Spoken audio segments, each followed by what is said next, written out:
United Christian forum എന്ന നിരവധി സംഘടനകളുടെ കൂട്ടായ്മ ഇന്ത്യൻ പ്രധാനമന്ത്രിക്ക് ഒരു കത്ത് നൽകി.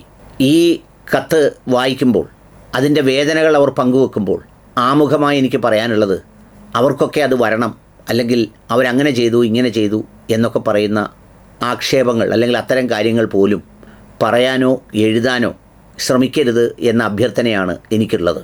കാരണം എന്തെന്ന് ചോദിച്ചാൽ, ക്രൈസ്തവ സമൂഹത്തിലെ കുറച്ച് തൽപര കക്ഷികൾ എന്തിനെങ്കിലുമൊക്കെ ഭയന്നോ അല്ലെങ്കിൽ എന്തിലെങ്കിലുമൊക്കെ പ്രകോപിതരായോ പിന്തുണ നൽകിയും ചിലതൊക്കെ പിടിക്കാൻ, ചിലതൊക്കെ നേടാൻ വേണ്ടി നെട്ടോട്ടം ഓടുമ്പോൾ അവർക്കത് കിട്ടുമെന്ന് ബോധ്യപ്പെടുന്ന രീതിയിൽ ചിലർക്കൊക്കെ പ്രതീകാത്മകമായ സ്ഥാനങ്ങളോ മന്ത്രിപദങ്ങളോ ഒക്കെ നൽകി അങ്ങനെ പ്രൊമോട്ട് ചെയ്ത് നിർത്തുന്ന സന്ദർഭത്തിൽ യഥാർത്ഥ ക്രൈസ്തവർ ഉത്തരേന്ത്യയിൽ അനുഭവിക്കുന്ന വേദനകളുടെ കണ്ണീരണിഞ്ഞ യാഥാർത്ഥ്യങ്ങളാണ് യുണൈറ്റഡ് ക്രിസ്ത്യൻ ഫോറം പ്രധാനമന്ത്രിക്ക് കത്തായി നൽകിയിരിക്കുന്നത്. ഒരു ആൾ മരണപ്പെട്ടാൽ ആ മരണപ്പെടുന്ന ആളിൻ്റെ ജഡം അയാൾ ക്രൈസ്തവ മതത്തിലേക്ക് മതം മാറിയതാണെങ്കിൽ സംസ്കരിക്കാൻ അനുവദിക്കുന്നില്ല. ഓർത്തു നോക്കൂ, അത് സംസ്കരിക്കാൻ അനുവാദം നൽകാതെ പിന്നത് സംസ്കരിക്കാൻ അനുവദിക്കണമെങ്കിൽ കർവാപ്പസി നടത്തി എന്ന പേരിൽ ഹൈന്ദവ മന്ത്രോച്ചാരണം നിർവഹിച്ചു വേണം ഈ ഭൂമിയിലേക്ക് വീണ്ടും അവരെ കബറടക്കാൻ.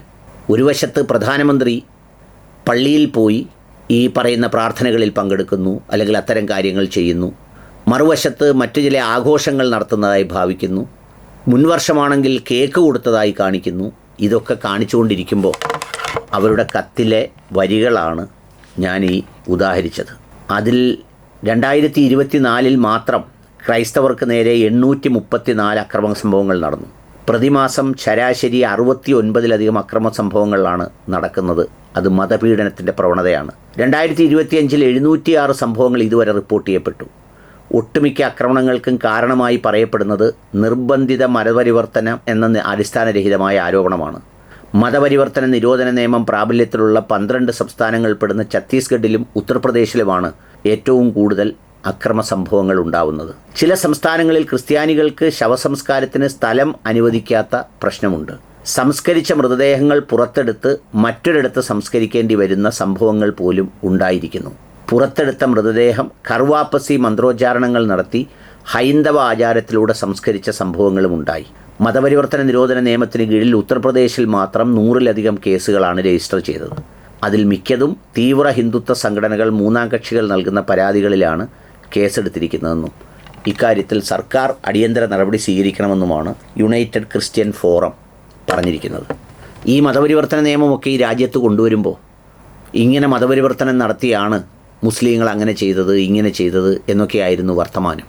എന്ന് മാത്രമല്ല, ഏതെങ്കിലും ഒരു പെൺകുട്ടി എവിടെയെങ്കിലും ആരോടെങ്കിലും ഒപ്പം തന്നിഷ്ടപ്രകാരം വിവാഹം കഴിച്ചു പോകുന്നെങ്കിൽ അതിനെ ലവ് ജിഹാദ് എന്ന പ്രയോഗത്തിലൂടെ പ്രൊമോട്ട് ചെയ്തവരും ഉണ്ട് എന്നുള്ളത് മറന്നുപോകരുത്.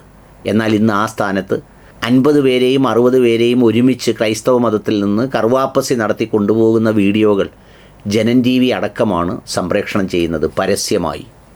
അതിനോട് ചേർത്ത് ഒരു കർവാപ്പസി ജിഹാദും ചർച്ച ചെയ്യപ്പെടുന്നില്ല. എന്നുവെച്ചാൽ എത്രമേൽ ചേർന്ന് നിൽക്കാമോ അത്രമേൽ ചേർന്ന് നിന്നിട്ടും യാതൊരു വിധമായ നീതീകരണവുമില്ലാതെ തങ്ങൾ ആക്രമിക്കപ്പെടുകയാണെന്നാണ് യുണൈറ്റഡ് ക്രിസ്ത്യൻ ഫോറം പറയുന്നത്.